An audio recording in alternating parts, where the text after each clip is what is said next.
क्या अमेरिका और इजराइल की जोड़ी ने ईरान पर सीधा हमला करके उनके सर्वोच्च नेता अली खामनेई का खात्मा कर दिया है?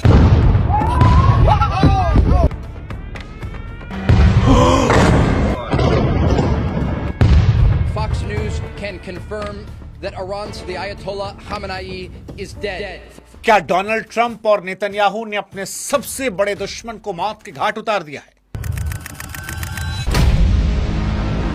और अगर उतारा है तो क्या दुनिया में अब शांति आएगी या फिर पूरी दुनिया एक ऐसी आग में झोंक दी जाएगी जिसका अंत क्या होगा वो किसी को नहीं पता।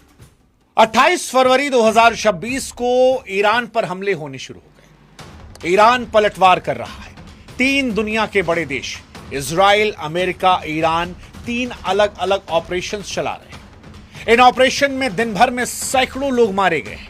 लेकिन इन सैकड़ों लोगों के मारे जाने के बीच में जब यह खबर आई कि ईरान के सबसे बड़े रहनुमा का अंत हो गया तो इस खबर ने दुनिया की सांसें रोक दी है। अमेरिका के राष्ट्रपति डोनाल्ड ट्रंप और इजराइल के प्रधानमंत्री बेंजामिन नेतन्याहू ये दोनों कह रहे हैं कि हमने अपने सबसे बड़े दुश्मन और एक बड़े एविल यानी शैतान को मार गिराया है। वो कह रहे हैं कि हमने शैतान के साथ साथ उसके खानदान और इजराइल के तमाम थिंक टैंक, चाहे वो नेता के तौर पर हो या फिर फौज के तौर पर, सबको मार डाला है। लेकिन सवाल यह है कि क्या यह सच है या फिर एक खौफनाक शुरुआत का संकेत। ईरान की मीडिया, वहां के विदेश मंत्री यह दावा कर रहे हैं कि खामनेई जिंदा है, वो फील्ड में कमांड कर रहे हैं, वो बदला लेंगे। इजराइल और अमेरिका को उसकी औकात याद दिखाई जाएगी।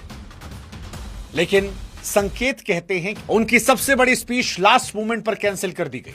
उनकी रहस्यमयी चुप्पी कई कहानियों को बयां कर रही है और इन कहानियों के बीच में मोसाद का वो ट्रैक रिकॉर्ड जो ये दावा करता है कि मोसाद जिसके पीछे पड़ा उसको खत्म कर दिया। क्योंकि मोसाद को लेकर यह माना जाता है कि मोसाद के पास जानकारी अपने दुश्मन के बेडरूम तक होती है। सवाल यह कि क्या मोसाद ने ट्रैप करके खामनेई उनके साथ वालों को मरवा दिया?